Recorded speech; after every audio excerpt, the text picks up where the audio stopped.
এনে সাপ যদি না করি তাইলে আর ময়নাও দিত না, ভাতও খাওয়ার লাগতো না, না খায় মরুর লাগবো। কেউ আশেপাশে নাই না আজ্ঞা। কি ব্যাপার, টাকা আসিনা আসিনা লাগতেছে। না আর কইতে কইলাম ঠেঙ্গের মধ্যে প্যাক ভরাই দেখি কিরম লাগে।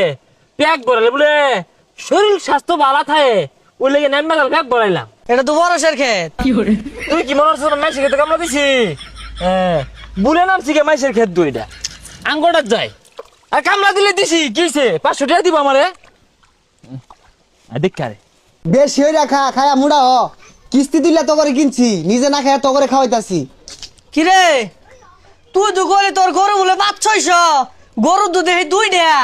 আরে না আমার গরু না তো, কার গরু মেন খাইতাছে না, পরে বললাম খা বেশি বেশি খা। তাওটা আমি ওরা জায়গা বাস না। আচ্ছা সাড়ান ছাড়া তোরা কি মজা পাস? আরে জানতে কে এগুলাতে 500 হইতো না, একটা যদি 250-300 রে বেআইন হইতো না 500। তুই যা 5 টাকা কই পড়লো, চাই আনলাম 5 টাকা কইরা গেল গা। কিরে কি হয়েছে? আর কই না যায় 5 টাকা হারাই গেছে।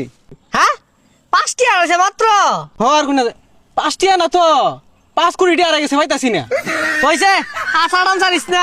এটা দেখলাম খেত কাম করতেছে আর এটা 2টা গরু লয়া গোবর হালাইতেছে, আর তোর আর আছে 5টি কইতাছস 5 কোটি বালাইটা ওটা আমি শুরু করছস।